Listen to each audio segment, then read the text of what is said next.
Belgica pleacă spre Ushuaia, orașul cel mai îndepărtat spre sud din lume.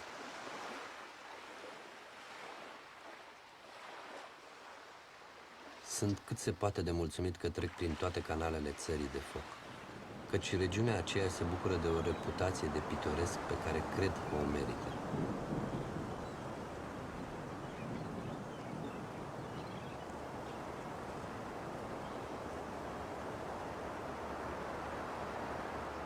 Canalul Beagle este cunoscut pentru violența furtunilor și Belgica a trebuit să plătească tributul. Am fost pe punctul de a fi azvârliți pe o stâncă, vasul nemai supunându-se cârmei. Rafalele, cum se văd pe apă înaintând călzit, mici trâmbe învârtejite care ridică o pulbere albă. Apoi, calm plat. Înaintând pe canalul Beagle, Emil Racoviță a avut cel dintâi prilej de a face cunoștință cu balenele, cărora avea să le consacre la întoarcere o impunătoare monografie în care abordează studiul acestor mamifere dintr-un punct de vedere neobișnuit, cel al comportamentului.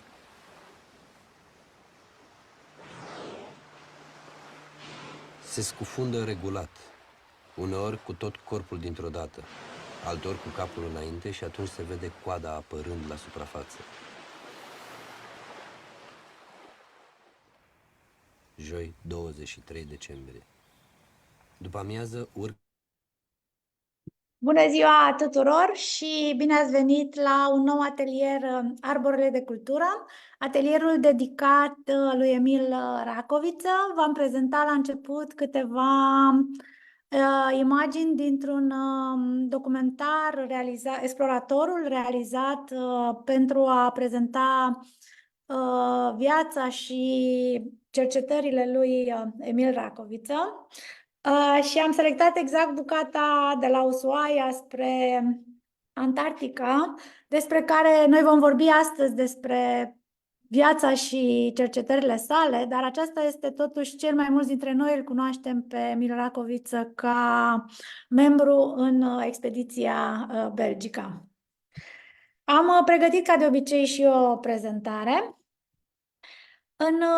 pentru a scuze, nu știu ce am făcut. Pentru a reuși să-i apropiem pe copii de personalitățile marcante ale culturii noastre, am dezvoltat acest concept pedagogic numit Arborele de Cultură, prin care ne dorim să inspirăm pe copii să aprecieze frumusețea și inovația în arte, științe și tehnologie, pentru a le oferi această bază solidă ca și ei înșiși să exploreze și să creeze. Proiectul a fost lansat în ianuarie 2024 și mulți dintre cei care ne urmăriți ați participat la sesiunile lunare și ați descoperit alături de copii și de viața și opera lui Mihai Eminescu. Apoi am avut Constantin Brâncuș. Luna trecută, în martie, am discutat despre viața și opera lui Nicolae Grigorescu. Practic, primii trei au fost mai mult în zona de artă, iar astăzi prezentăm viața și opera, cercetările lui Emil Racoviță pentru a-i apropia pe copii și de zona aceasta de științe. Așa cum ziceam, personalitățile pe care le alegem sunt personalități marcante ale culturii noastre și nu numai. Sunt personalități care au contribuit atât la îmbogățirea culturii naționale și globale, cât și globale. Constantin Brâncuș este cel mai cunoscut artist român, operele lui Mihai Eminescu sunt traduse în foarte multe limbi, Nicolae Grigorescu la fel, e foarte cunoscut și Emil Racoviță a făcut parte din această expediție internațională și este chiar fondatorul biospeologiei. Deci, practic, fiecare dintre personalitățile pe care le prezentăm copiilor în cadrul acestui proiect sunt personalități marcante pentru domeniul în care au lucrat. Aici am finalizat tot materialul vizual și vă rog să, atunci când explorați cu copiii viața și opera personalităților pe care le discutăm în cadrul proiectului Arborele de Cultură, să discutați cu copiii și despre simbolurile pe care le-am ales aici, partea aceasta de simbol vizual, și de ce nu, dacă vreți să vă creați să vă creați și alte sau alt simbol la nivelul grupei, clasei cu care lucrați. Copiii sunt foarte creativi și s-ar putea să vină cu variante foarte, foarte interesante. Am ales ca simboluri luceafărul pentru Eminescu, Mărgica din Coloana fără sfârșit la Constantin Brâncuș, Petele de culoare, corabia, Belgica, corabia ca simbol al explorării, și în luna mai vom discuta și despre viața și opera lui George Enescu. Arborele de cultură, modelul vizual pe care îl folosim pentru a structura informațiile, pentru a face vizibilă învățarea copiilor, este inspirat de Pomul Vieții. Și pentru cei care n-ați făcut până acum un arbore de cultură, cam așa arată arborele de cultură. Există acest ax vertical, care este trunchiul arborelui, și sunt două ramuri arte, unde avem pe Constantin Brâncuș, George Enescu, Mihai Eminescu, Nicolae Grigorescu, și științe, unde ramura pe care unde îl avem pe Emil Racoviță deocamdată. El este un arbore viu care se va dezvolta. Iar în partea stângă este ca un spațiu de explorare a personalității lunii curente. Și o să vedeți că avem pe acest spațiu din stânga, avem la mijloc imagini cu personalitatea lunii, în partea de jos câteva imagini, texte despre familie, copilărie, studii, iar în partea de sus este dedicată operei personalității lunii. Și ce facem în aceste sesiuni? Prezentăm o serie de materiale pe care le puteți prelua și lucra cu copiii din grădinițe și din școli. La Emil Racoviță a fost într-un fel ușor pentru să găsim resurse, pentru că sunt foarte multe resurse disponibile. A fost greu pentru că a trebuit să selectăm prin multitudinea de resurse, dar e bine că sunt multe resurse, tocmai pentru că a fost și o personalitate complexă și marcantă a culturii noastre, dar într-un fel sau altul a fost ținut în actualitate de către creatorii de resurse. Și o să vedeți că până acum avem cele mai multe, dintre toate personalitățile, la Racoviță avem cele mai multe resurse disponibile. Alături de mine astăzi sunt Ileana Achim de la editura Frontiera. Bună ziua, Ileana, mă bucur că ai venit. Bună, Maria, mulțumesc pentru invitație. Și Andreea Petcu, care este ecolog și pe care o cunoașteți Andreea participă la multe dintre activitățile noastre în zona aceasta de știință. Bună ziua, Andreea, bine ai venit, mă bucur să ne revedem. Se aude, eu am auzit destul de prost. Poți să reiei, te rog, Andreea? Nu se aude, poate să-ți dai casca jos?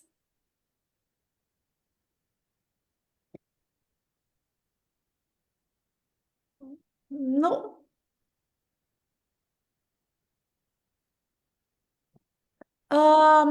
Vrei să mai facem acum o probă? Sau... Ok.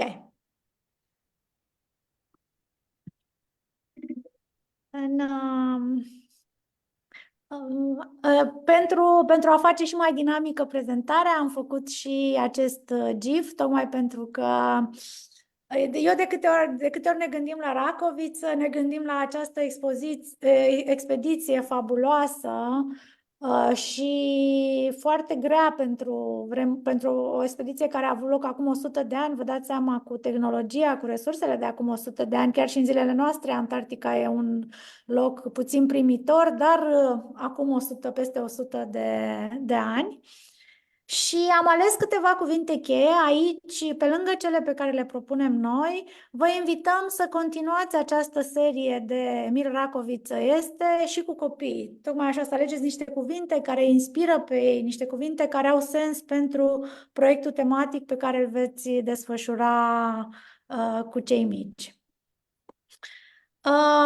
Foarte pe scurt, hashtag-ul pentru această sesiune este Racoviță este și dacă faceți activități inspirate de acest proiect, vă rugăm să puneți acest hashtag și dacă le postați pe Facebook, tocmai pentru a reuni sub acest hashtag toate proiectele care se vor implementa în grădinițe și școli. Și aș începe prin a puncta că scopul acestei sesiuni este de a face cât mai proaspăt, cât mai atractiv, cât mai interesant conținutul despre viața și opera lui Emil Racoviță. Am ales ca de obicei un citat din opera sa. Mie mi-a plăcut foarte mult a ști sau a nu ști, aceasta este întrebarea, mai ales că este în zona de știință și pentru cercetători, pentru oamenii de știință, partea asta de a ști este foarte, foarte importantă și face diferența între oamenii simpli și cei care lucrează în zona de știință și mi s-a părut un citat ușor de prelucrat cu cei mici. Și, ca de obicei, avem câteva imagini pe care le-am păstrat în alb-negru, tocmai pentru a reflecta epoca în care a trăit Emil Racoviță. Andreea, vrei să mai facem o probă? Da, cum stai acum? Se aude foarte încet și neclar. Pot vorbi mai tare. Se poate. Da, Dacă ajută. Dacă acum- ajută, vorbesc așa. așa e mult mai bine. Așa e mult mai bine. Bun. Ok. Ok. Așa cum ziceam, informațiile sunt structurate pe aceste două paliere, câteva informații despre viața sa în primii ani, familie, copilărie, școală, prieteni, hobby-uri, ce îi plăcea, și apoi partea de ce întrebări și-a pus, ce idei, ce teme a explorat, ce a inovat, ce a descoperit. Zona aceasta care arată contribuția lui Emil Racoviță la știința și cultura națională. Am păstrat și semnătura. Am văzut de la Mihai Eminescu că celor mici le-a plăcut tot timpul să vadă cum se semnau oamenii despre care învață și păstrăm acest obicei să punem. Din fericire avem acces la semnăturile lor. Aici câteva imagini cu Emil Racoviță și cu mama lui la 2 ani. Andreea, poate ne zici câteva cuvinte despre această imagine?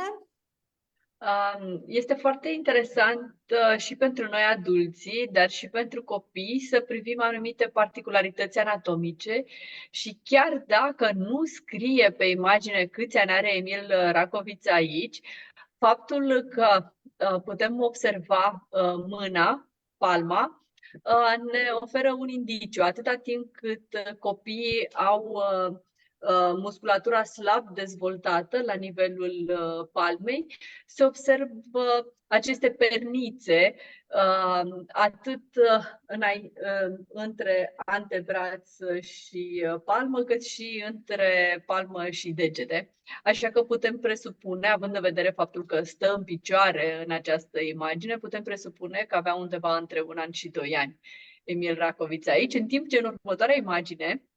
Da, acum, înainte să trecem la următoarea, chiar puteți să îi întrebați pe copii câți ani credeți că avea. Adică e ideea de a nu le da noi niște informații, ci pur și simplu de a discuta cu ei despre cât mai mult și a face pe ei să gândească, chiar începând cu pozele. Și între cele două imagini apar modificări la nivelul palmei, pe care le putem observa iarăși foarte ușor, la fel cum apar modificări și la nivelul feței, ceea ce ne indică faptul că între cele două momente Emil și-a dezvoltat foarte mult vocabularul și a vorbit mult, pentru că au dispărut fălcuțele. din prima imagine. Și Da. este interesant să le arătăm și lor aceste detalii ca să înțeleagă mai bine de ce este important să lucreze cu mâinile, ca să dezvolte musculatura, de ce este important să vorbească, ca să capete față de copil mare. Și de aceea cred că este interesant să aducem imagini în față în care vedem copilul la mai puțin de 3 ani antepreșcolar, cum spuneam mai devreme în discuția noastră, aici preșcolar și imaginea următoare cu școlarul. Ce este iarăși interesant, este interesant faptul că bună parte din copilărie Emil Racoviță a stat pe moșia familiei, undeva lângă Iași, pe de o parte pentru că părinții vreau să-l ferească de contactul cu foarte mulți alți copii. El a fost unicul copil al familiei și atunci, în perioada copilăriei mici, a fost ferit de boli în felul acesta, izolându-l de comunitate, de alți copii. Și putem observa faptul că el s-a născut la Șurănești, însă astăzi localitatea îi poartă numele. Adică dacă veți dori să căutați pe hartă localitatea în care s-a născut, va trebui să scrieți Emil Racoviță, județul Iași. Eu știam că s-a născut la Iași, tu știi că s-a născut la Șurănești? Știam că și-a petrecut copilăria în Șurănești sau e un pic... Este debatable. Debatable, ok. Dacă ziceți că s-a născut în județul Iași, e corect, da. La fel cum este corect faptul că a stat în timpul vârstei de grădiniță la Șurănești mai mult decât la Iași, în timp ce școala toată a parcurs-o la Iași. Acum, apropo de pozele acestea care spun mult mai mult decât doar că era Emil Racoviță când era mic, copiii pot recunoaște că e un copil care a trăit în alt timp, după partea că este alb-negru și după rochița aceasta. Adică în ziua de azi băieții nu mai sunt îmbrăcați cu rochițele acestea mai lungi, dar noi vă zicem aceste detalii pentru că vrem să vă încurajăm să-i lăsați pe copii să observe și apoi să explicați eventual de ce oare purta rochița aceasta, pentru că așa purtau toți copiii în perioada acum 100 de ani. De ce e poza alb-negru? Tocmai pentru că la momentul acela abia apăruseră pozele și așa mai departe. Adică e fain pentru copii să observe și să discutați pe marginea așa acestor detalii, plus aceste detalii anatomice. Andreea s-a uitat la fotografii, eu m-am uitat mai mult din perspectiva copilăriei lui Emil Racoviță, Andreea s-a uitat ca omul de știință la toate aceste detalii anatomice. Aș mai adăuga și eu seriozitatea chipului. Suntem obișnuiți cu poze de copii care râd, care se strâmbă, în fine, au o față de copil, pe când în fotografiile vechi observăm copii serioși, cel puțin în momentul fotografiei, și asta un semn al timpului și al felului în care se făceau aceste fotografii. Da, și puteți chemați pe copii, puteți să invitați pe copii să vină și ei cu poze de când erau mici, tocmai pentru a vedea un pic aceste diferențe. Scuze, Andreea. Da, ce mai este interesant în aceste două fotografii, în fotografia cu mama este interesant să vedem zâmbetul mamei, care este un zâmbet ușor șucubăț. Același zâmbet îl are și Emil Racoviță într-o altă fotografie pe care o veți vedea puțin mai încolo. Iar în fotografia aceasta cu Emil Racoviță la 3 ani putem observa în spate căluțul, jucărie pe care o au și foarte mulți copii, sau la care au acces și foarte mulți copii în ziua de azi. Este o jucărie care a supraviețuit secolului. Emil Racoviță a avut-o în secolul al XIX-lea, a supraviețuit secolului 20 și există chiar și în ziua de azi. Căluțul. E una dintre jucăriile pe care cred că va rămâne, chiar dacă se schimbă designul, dar pare să fie o fotografie îndrăgită și de generațiile de astăzi. Aici este poza și mai serioasă a lui Emil Racoviță când era școlar. Și este acest citat foarte frumos de la Emil Racoviță în care povestește cum, probabil că ați citit pe slide-ul anterior, Emil Racoviță a fost elevul lui Ion Creangă. Și Ion Creangă venea și îl lua în drumul său spre școală și pe Racoviță de acasă. Și povestește foarte frumos. Vă las să descoperiți împreună acest citat, plus încă Andreea a fost generoasă și a mai pus încă un citat despre cum era Ion Creangă ca învățător. Iar apoi, odată ce a crescut mai mare, a mers în vremea aceea, mulți dintre tinerii din România mergeau la studii în Franța, și așa s-a întâmplat și cu Emil Racoviță. Aș vrea să ascultăm, am un material audio și aș vrea să ascultăm, pentru că vi-l recomand acest material. Chiar o să vă rog, noi să punem doar un fragment, dar dacă am o rugăminte, nu vă rog de multe ori, vă rog să faceți ceva foarte rar, dar chiar o să vă rog să ascultați integral această jumătate de oră de material audio. O să punem doar un pic cât să recapitulăm ce am discutat acum. Scuze că sunt foarte multe ferestre deschise și se duc. Ok. O să dau share tocmai pentru a vedea un pic cum este organizată pagina aceasta de resurse. Există un site, afostodată.ro, unde sunt mult mai multe personalități, nu doar Emil Racoviță. Scuze încă o dată, vreau să mă asigur că am dat și cu sunet să se audă bine. Da, este. Ok. Aici aveți, și o să facem și noi la final chestionarul, aveți acest material audio despre viața și cercetările lui Emil Racoviță. Aveți Emil Racoviță și în limbajul semnelor, foarte interesant că este o resursă accesibilă și pentru copiii cu deficiențe de auz, și la final e chiar și un quiz pentru a recapitula lucrurile învățate.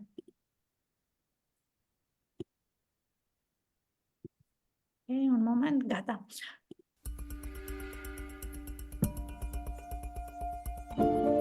Unul dintre cei mai mari exploratori și oameni de știință români, Emil Racoviță a avut o viață desprinsă din cărțile de aventuri. A ajuns aproape de Polul Sud, s-a scufundat pe fundul mărilor și a transformat studierea viețuitoarelor din peșteri într-o nouă știință. Savant, explorator, biolog, scafandru și speolog, Racoviță a navigat pe oceane îndepărtate și a ajuns în adâncuri întunecate, fiind de fiecare dată condus de curaj și curiozitate.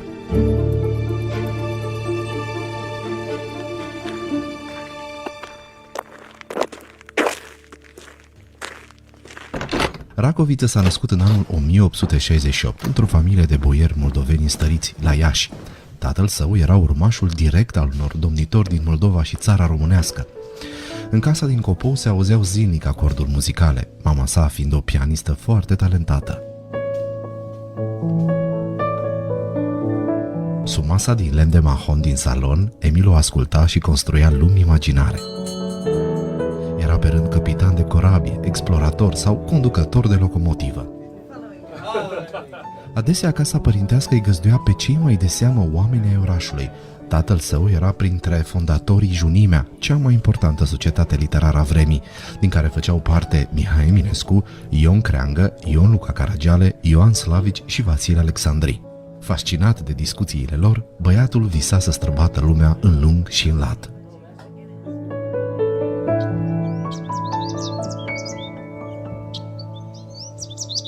În zilele de vară, Emil mergea la moșia de la Sorănești. Acolo, în casa cu încăperi înalte, pivnițe și hambare solide, stătea trântit în iarbă cu ochii închiși, ascultând natura din jurul său. Iubea animalele și visa să descopere lucruri pe care alții nici nu le observau.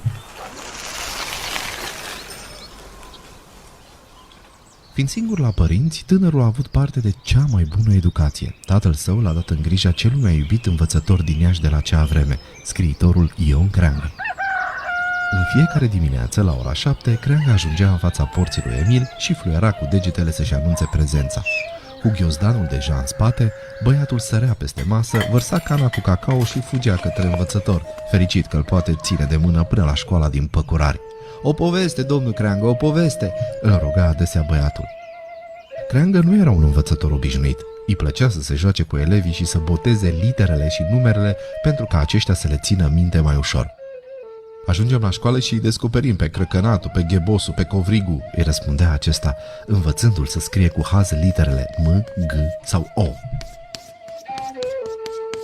Au urmat 2 ani de gimnaziu la Liceul Național, după care tânărul a intrat la Institutele Unite, un liceu privat de elită în acea vreme, unde l-a avut coleg de clasă pe Grigore Antipa.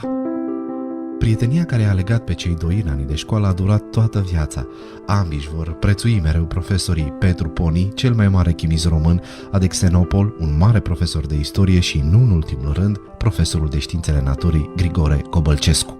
Cel din urmă le-a transmis pasiunea pentru natură, iar în semn de recunoștință, una dintre insulele descoperite de Racoviță în expediția antarctică poartă numele profesorului său.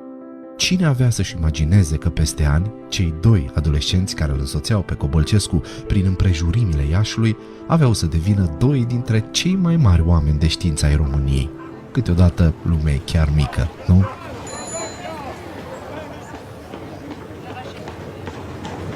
Am să opresc cu rugămintea să-l ascultați pe toți, pentru care și aceste informațiile sunt foarte bine prelucrate, toată povestea în sine și aceste efecte audio sunt foarte, foarte bine alese și recrează atmosfera, chiar dacă nu este un material video, tot reușești să te conectezi cu viața sa.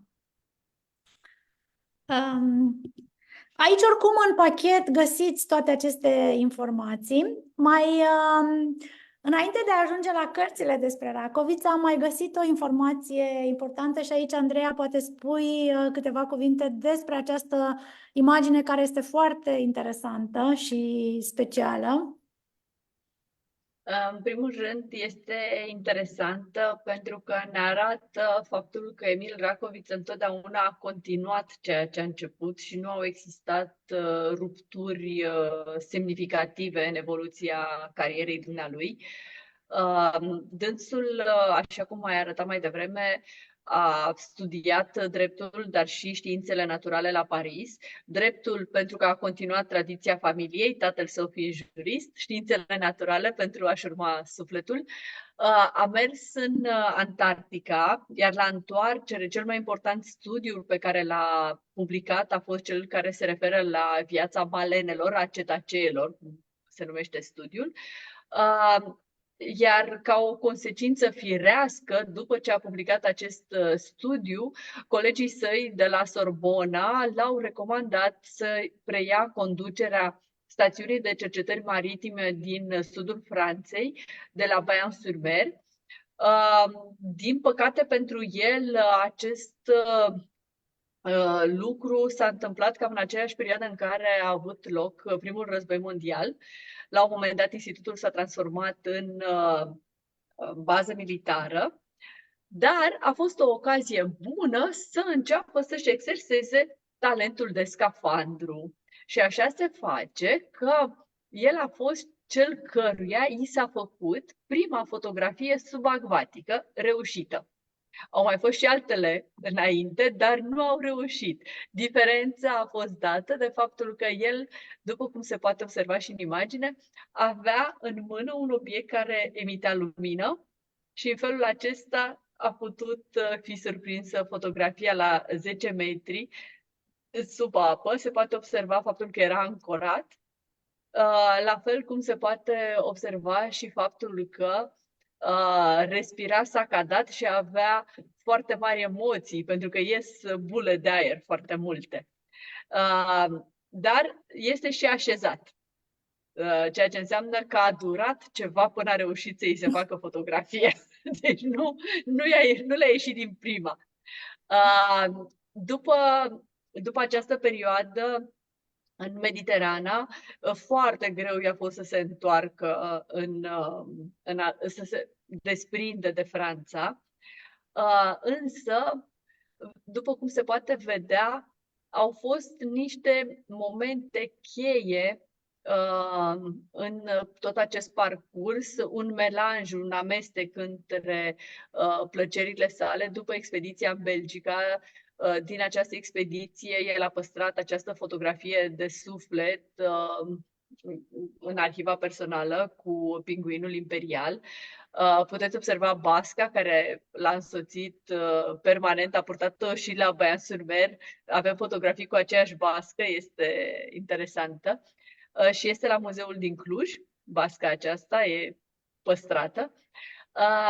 Și aici e de adăugat faptul că după Marea Unire, atât Emil Racoviță cât și Grigore Antipa au hotărât să se întoarcă. Amândoi se ocupau de studii oceanografice înainte de a se întoarce în România, unul în sudul Franței, celălalt în sudul Italiei, și împreună, din prietenie, unul față de altul și față de noua țară, pentru că aveau un simț al răspunderii cum rar poate fi întâlnit, și-au asumat toate responsabilitățile care au decurs. Fondarea Institutului de Speologie de la Cluj vine concomitent cu o mare răspundere de fondarea facultăților și de crearea facultăților de limba română de științe, atât de biologie, cât și de geografie sau de științe naturale în ansamblu, geologie, tot ce a mai fost. Ok. Aș puncta dacă vă rugăm să căutați în bibliotecile personale sau la vecini sau biblioteca de oraș a comunei. În anii 50-60 au fost publicate aceste două cărți foarte valoroase. Prima e un pic mai complexă cu operele alese și este plină de informații științifice. Și multe din imaginile de aici sunt luate de Andreea de acolo. Și există acest jurnal spre sud. Jurnalul este chiar jurnalul de însemnări al lui Emil Racoviță. E foarte posibil să le găsiți pentru că au făcut parte dintr-un program de popularizare a științei din anii 50-60 și au fost tipărite multe exemplare și e posibil încă să le găsiți și să vi se pară foarte interesant și să le dați copiilor și pentru a afla mai multe lucruri despre Racoviță. Iar acum, publicații mai noi, avem două cărți, una pentru copii mici de grădiniță și preșcolar, străbunicul meu Emil Racoviță, și o reeditare a jurnalului de bord al lui Emil Racoviță. Aici, Ileana, o să te invit pe tine să povestim un pic de ce aveți acest pachet sau care crezi tu că este rolul literaturii pentru copii, pentru a-i apropia de o personalitate cum este Emil Racoviță. Spune în primul rând că inițiativa proiectului a aparținut Andrei Petcu. Andreea este chiar autoarea cărții Străbunicul meu Emil Racoviță și a avut acest gând că trebuie să existe o carte pentru copii dedicată lui Emil Racoviță. Nouă ne-a plăcut foarte mult propunerea ei și cumva a venit în întâmpinarea dorinței noastre de a propune materiale atractive despre figuri importante din istoria României pentru copiii de azi. Să le placă, să-i scoatem puțin pe toți acești oameni de demult din colbul istoriei, peste care de multe ori se așează și un discurs oarecum plictisitor care vine din zona didactică. Și atunci este important să venim cu materiale noi, atractive și din punct de vedere al culorii, dar și al poveștii. Așa cum spuneai, sunt două cărți. Străbunicul meu, Emil Racoviță, se adresează copiilor mai mici. Este un album ilustrat, are puține pagini, până în 40 de pagini și este potrivit ca abordare pentru cei mici pentru că îi atrage prin poveste. O poveste scrisă de Andreea despre o fetiță al cărei străbunic este Emil Racoviță. Fetița aceasta, pe nume Maria, pleacă în căutarea străbunicului, pleacă pe urmele lui și astfel copiii sunt prinși în călătoria Mariei. Ne-a plăcut să alegem două simboluri în carte, zmeul și cufărul. La începutul cărții, fetița se urcă în podul în care mai erau obiecte rămase de la străbunicul Emil Racoviță și acolo găsește un zmeu pe care Racoviță l-a făcut cadou mamei ei și un cufăr plin de obiecte de pe corabie. Iar aceste două obiecte, la rândul lor, se transformă în mica bărcuță cu care Maria se urcă pe mare și pleacă pe urmele Belgicăi. și copiii vor descoperi în carte animalele cu care s-a întâlnit Racoviță, despre care a scris. Am ales pinguinul imperial, orca, balena albastră și mi-a scăpat ceva, și foca. Foca și foca. Da? Și la sfârșitul poveștii, cartea are un glosar de termeni, astfel încât să-i familiarizăm puțin și cu informațiile istorice și științifice din spatele poveștii.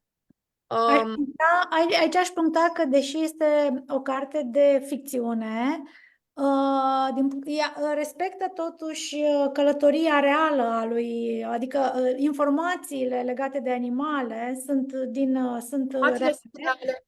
Harta călătoriei pe care o vedem când cu globul pământesc traversat de micuța corabie este reală. Deci doar până la urmă și strănepoata este reală. Am descoperit ulterior această strănepoată care se numește chiar Maria. Prin urmare, punctele s-au legat în această poveste, dar totul este spus pe limbajul copiilor mici ca să-i prindă într-o poveste. Ok. Da, și cealaltă carte, cred, pentru că ele sunt un set, oarecum să zic, un set tematic. Pentru copii mici și pentru copii mai mari. Aș spune puțin două vorbe și despre ilustrație. Am lucrat și cu un ilustrator român pentru ambele cărți, Eugen Berlo, care a folosit tehnica linogravurii pentru a ilustra cărțile. Colorate în cartea pentru copii mici și alb-negru în a doua carte, Spre Polul Sud. Despre cartea Spre Polul Sud pot spune că nu este doar pentru copii. Este o carte care merge de la 10 ani în sus, am zice noi. Oricum, Racoviță nu a avut în minte copii atunci când a scris-o. Practic a fost discursul lui, din câte țin minte, prin care povestea toată această expediție pe care a avut-o și care a dat-o, și un discurs pe care l-a ținut în fața unei audiențe adulte. Dar modul în care a povestit expediția Antarctica este extrem de atractiv, amuzant. Se vede că l-a avut pe creangă învățător și mentor.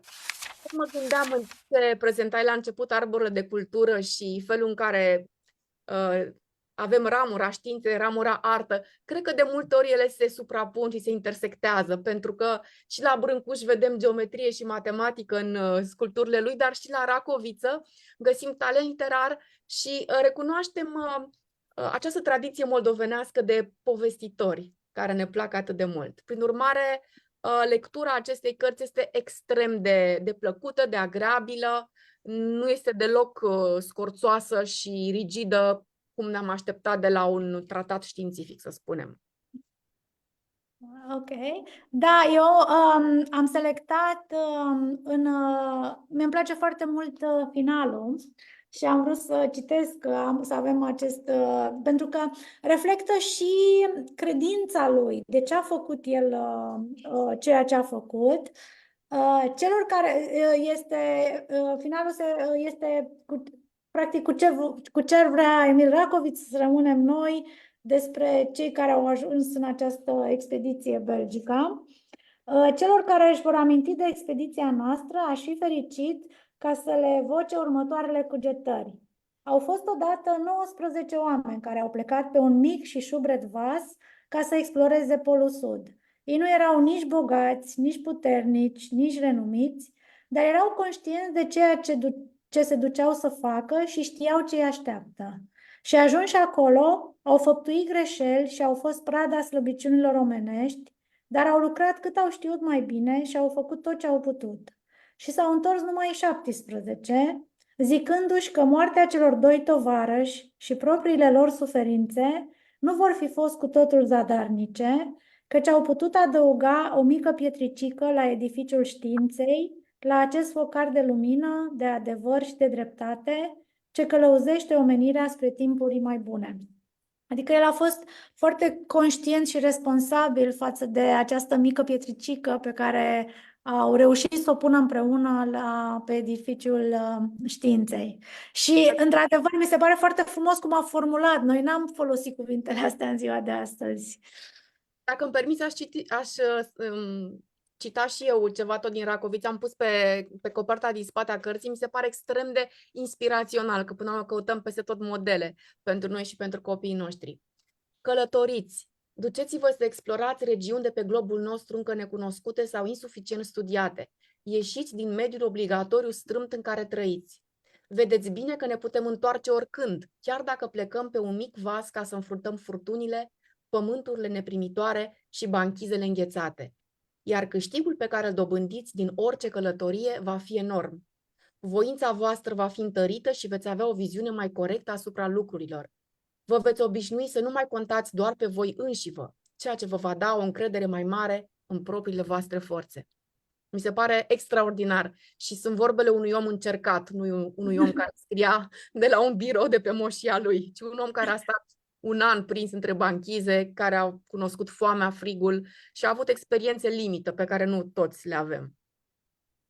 Da, o să povestim un pic despre viața lui, care a fost între Franța și România și s-a întors în România și datorită prieteniei cu Grigore Antipă, dar și pentru că și-a dat seama de rolul important pe care poate să-l aibă el în învățământul universitar din țara noastră. Legat de cele două cărți, aș mai spune că pentru cartea Străbunicul meu, Emil Racoviță, noi am conceput și fișe de lucru care sunt utile în practica educatoarelor și învățătoarelor. Fișele au fost concepute de Andreea Petcu, au ilustrații, au activități practice care se pot face cu copiii după lectura cărții și care îi ajută foarte mult să intre în această atmosferă și să înțeleagă mai bine, practic, importanța lui Emil Racoviță în dezvoltarea științei până la urmă și că a fost o figură de talie internațională, nu doar românească. Da, le avem, Andrei o să le prezinte un pic la sfârșit, dar e bine că le-ai menționat și aici, tocmai pentru că rolul acestui pachet este să aveți resurse cât mai multe și să le lucrați cu copiii pe parcursul acestui proiect tematic. Noi sperăm cât mai mulți dintre cei care ne urmăriți acum să-l descoperiți alături de copii pe Emil Racoviță. Și tot așa, pentru a marca importanța contribuției sale, am adunat și aici și câteva timbre și practic sunt prezentate cele două contribuții majore ale sale, aceasta de membru al expediției în Belgica și partea de fondator al speologiei.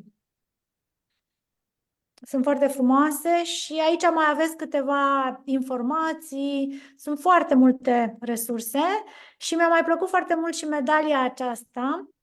Mai este încă o medalie. Ce mi-a plăcut aceasta este că pe lângă corabie avem și animalele aici, avem albatrosul, pinguinul și foca și pinguinul, dar această medalie a fost emisă în 1999, când s-au împlinit 100 de ani de la întoarcerea din expediție și are și acest semn de euro când a fost introdusă moneda euro în Europa. Deci are mai multe cheițe istorice această monedă. Și tot așa v-am făcut un colaj de fotografii cu expediția Belgica. Și aici poate, Andreea, povestești un pic de grădinița de pinguini. Da, mai întâi vreau să pornim de la această imagine cu grădinița de pinguini, care pe mine m-a impresionat atunci când eram copil, pentru că eu am citit cartea în versiunea ei publicată în 1956. În această versiune, la finalul cărții, este un album de fotografii și în momentul în care voi m-ați invitat în 2018 la Alba Iulia să vorbesc despre științe pentru copiii de grădiniță, singura idee care mi-a venit a fost să vorbesc despre Emil Racoviță, pentru că era singurul care știam că a fost preocupat de grădiniță, fiind om de știință. E adevărat, pe el l-a preocupat grădinița de pinguini și felul în care puii de pinguini sunt lăsați în grija adulților, mai în vârstă de preferat, care uneori, așa cum scrie Racoviță, își foloseau ciocul sau aripioarele pentru a-i disciplina pe cei mici. Tot în carte, Racoviță spune că de hrană și de toate cele necesare se ocupă părinții, în timp ce aceștia, adică pinguinii în vârstă, se ocupă doar de educația copiilor. Cam ce fac și doamnele educatoare astăzi. Se ocupă de educație, nu și de procurarea hranei și de toate cele trebuincioase. De aceea mi s-a părut interesant felul în care a studiat acești pinguini papuani, cei pe care îi vedem în imagine, și faptul că ei au nevoie să-și ducă puii la grădiniță sau într-un loc sigur, înalt, ca să nu fie mâncați de foci, în timp ce pinguinii imperiali pot lăsa puii liberi pe banchiză. Iarăși, foarte interesant este, puțin mai în spate, te rog, foarte interesant este faptul că în expediție au fost și alți oameni de știință care au făcut istorie din toată Europa. Aici Arskovski, meteorolog și cercetător polonez, dar și francezi și americani au fost pe navă. Ei au împărțit laboratorul, pentru că nava era totuși mică, și la întoarcere au împărțit și laurii, pentru că au publicat împreună lucrări științifice. Conferințele pe care le-au susținut dânsii la început au fost susținute în Belgia, pentru că era țara finanțatoare, și la Paris, pentru că de la Paris au primit recomandările cei mai mulți dintre ei. Cei mai mulți erau tineri și foarte tineri. Domnul Admussen, cel care a ajuns primul la Polul Sud într-un final, era extrem de tânăr. Această expediție i-a servit pentru căpătarea curajului, așa spune dumnealui într-unul dintre reportaje, iar apoi a revenit în Antarctica pentru că a văzut că se poate supraviețui unei ierni polare și a îndrăznit să meargă până la Polul Sud. Au publicat foarte mult timp articole pornind de la această călătorie. Această conferință a fost susținută în 1901, dar au fost conferințe susținute chiar și în timp de război, chiar și pentru soldați. Apoi, în următoarea imagine, îl vedem pe Emil Racoviță la Institutul de Speologie din Cluj, iar sus sunt bunii săi prieteni de la Paris care au venit să lucreze la Institutul din Cluj, tocmai pentru a fonda de adevăratele, așa au spus dumnealor, biospeologia, pentru că în restul Europei nu s-au găsit fonduri pentru un institut dedicat biospeologiei, sau nu se găsiseră încă, pentru că între timp s-au găsit. Mai este interesant faptul că Emil Racoviță și-a cerut soția de nevastă într-o peșteră. O peșteră care se află în Palma de Mallorca, unde nu a putut să-i ofere un inel, dar i-a oferit un garid cu nestemate, pentru că în interior se vedeau organele interne ale garidului. Și a fost foarte interesantă povestea citită, interesant să o citim din perspectiva soției sale. Și iarăși ce este interesant este să-l vedem alături de copii și să vedem că, între timp, copiii săi nu mai sunt atât de serioși în poze, pentru că devin mai șugubăți și putem să-l vedem pe Andrei, care era deja mare în această fotografie. Alături puteți să vă imaginați că stă oricine, că stă doamna Racoviță, sau putem să ne imaginăm că este locul celui mic care n-a mai avut răbdare să stea pe scaun. Putem să ne imaginăm orice. Iar aici este Maria, nepoata domnului Racoviță, fata lui Gheorghe Racoviță, care a și locuit în casa familiei din Cluj toată viața domniei sale. M-a bucurat foarte mult telefonul dumneaei când, văzând cartea, străbunicul meu, Emil Racoviță, mi-a spus: dar să știți că m-ați și nimerit, chiar așa arătam eu când eram copil. Și l-am sunat pe Eugen să-i spun că doamna s-a recunoscut în desenele domniei sale.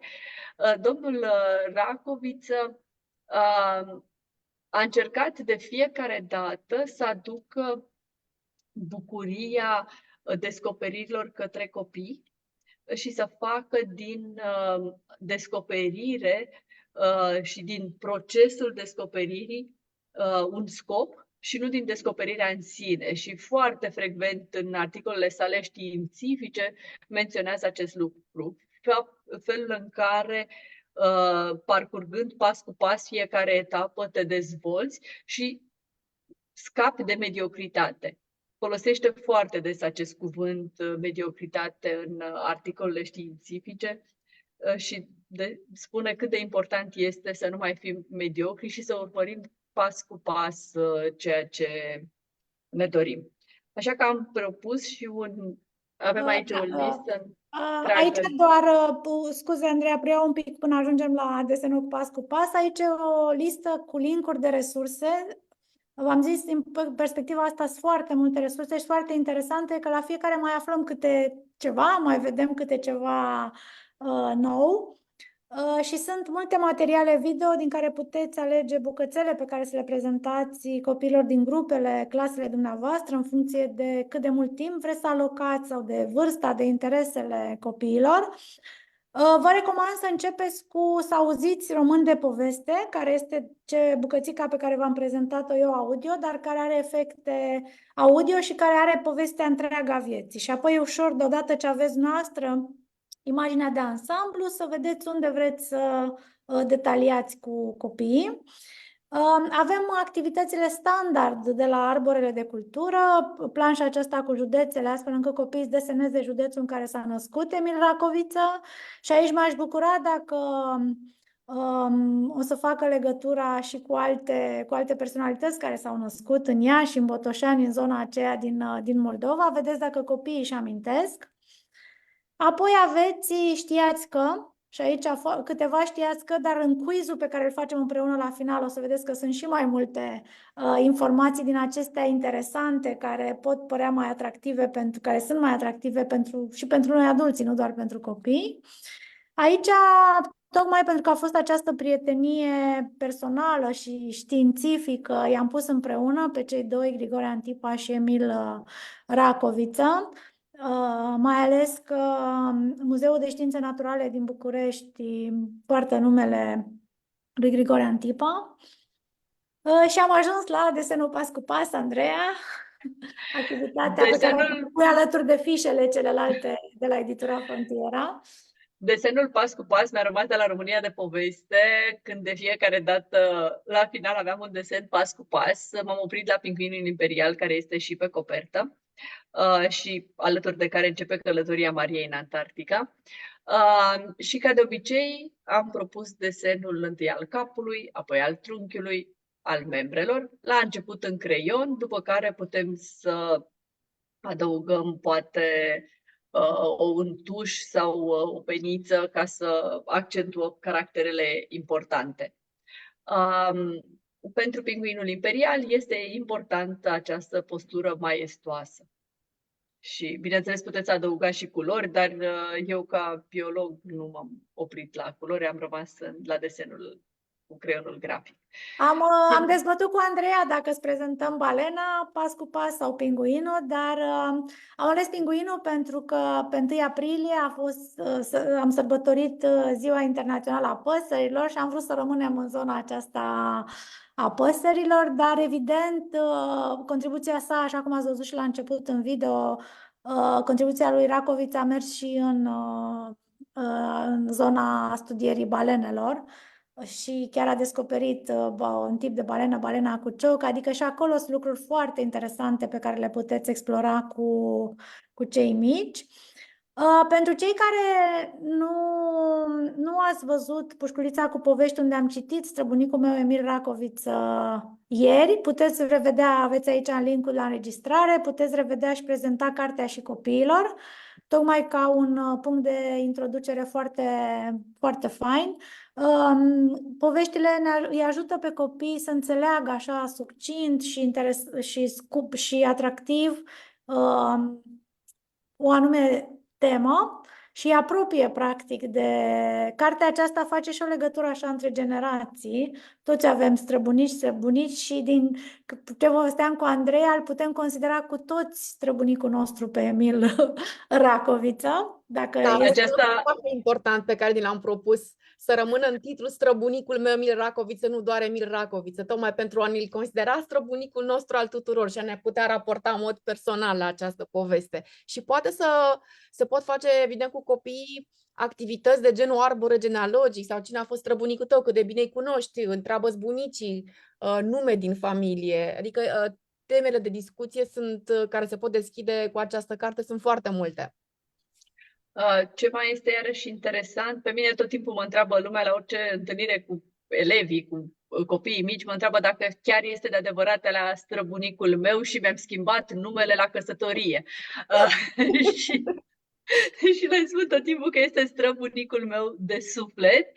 La fel cum dacă m-au întrebat alți copii, de exemplu, când m-au văzut că desenam pinguini pe aici pe la școală, ce mi-a venit de desenez pinguini când a venit primăvara, le-am zis, păi da, a venit primăvara, dar pe 1 aprilie a fost ziua păsărilor și pe 25 aprilie este ziua internațională a pinguinilor. Care este acum, în aprilie, nu este în Păi o să februarie. adaug aici la desenul pas cu pas, că e o activitate interesantă pentru 25 aprilie și mai puternic argumentul de ce facem pinguini pas cu pas. Da, și pe lângă aceasta, eu recunosc că atunci când am scris cartea, eu m-am gândit la bunicul meu, iar primul titlu a fost chiar bunicul meu, pentru că el m-a învățat pe mine animalele și plantele.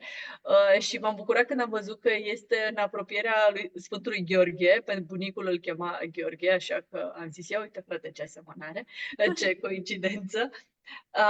Ce mai este foarte interesant să le spunem copiilor în această perioadă, mai mult decât altă dată despre animalele acestea, este important să facem conexiunea cu Ziua Pământului, pentru că Emil Racoviț a fost un naturalist și pentru dânsul geologia, biologia, geografia, toate au fost științe ale Pământului, la fel ca și fizica, chimia. A fost un elev desăvârșit al domnului Poni, un chimist fantastic, și atunci putem să vorbim despre ei ca naturaliști, nu ca oameni care s-au ocupat de istoria naturală, nu doar de biologie, pentru că au vrut să înțeleagă cum funcționează lucrurile, pornind de la felul în care au evoluat speciile și felul în care evoluează și ziua de azi și felul în care se adaptează condițiilor planetei. Din câte mi-amintesc eu, cred că Emil Racoviț a inițiat și primul parc național al nostru. Da. Deci în Retezat a militat pentru conservarea resurselor, patrimoniului nostru natural și primul nostru parc național, Retezat, îi se datorează tot dânsului. Deci, practic, la fel cum a securizat peșterile ca să nu mai intre oricine, oriunde și oricând. Da, și toate lucrurile astea sunt foarte, foarte interesante și tocmai pentru că deși a fost un om de știință, cercetător și s-a preocupat și de partea aceasta de cercetare, a dus și în viața practică, adică s-a gândit cum poate da mai departe cercetările sale și cum le poate traduce în politici publice, în formarea viitoarelor generații de naturaliști. Și cred că tocmai de aceea e o personalitate foarte complexă pe care ne-am bucurat cu ajutorul dumneavoastră să o cunoască cât mai mulți copii din țara noastră și de ce nu poate inspiră, mai ales că cei mici, cel puțin la vârsta asta, sunt foarte atrași de animale, plante. Primăvara e foarte ofertantă din punctul acesta de vedere, așa că e o zonă, e un lucru foarte interesant, un proiect credem foarte interesant pentru cei mici și vă invităm și joi,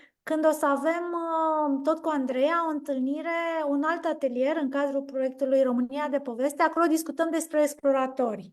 Deci nu doar despre Emil Racoviță, și despre ceilalți exploratori români și nu numai, care ne-au ajutat să descoperim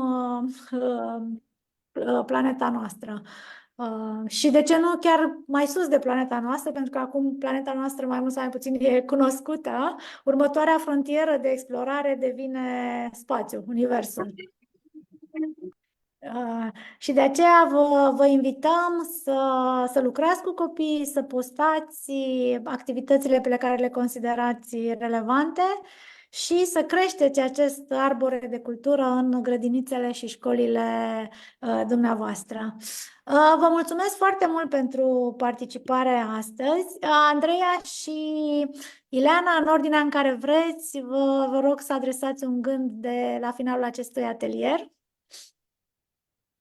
Aș îndemna pe toată lumea să pună copiilor în mână o carte. Este foarte important pentru bunul start în viață, în educație, pentru ieșirea din mediocritatea de care spunea și Andreea Petru că îl preocupa pe Emil Racoviță, pentru a deveni competitivi, pentru a ajunge spre performanță, pentru a învăța să-și formuleze un gând și a-l articula, pentru a se exprima cum trebuie și pentru a descoperi o lume nouă și a deveni mai curioși.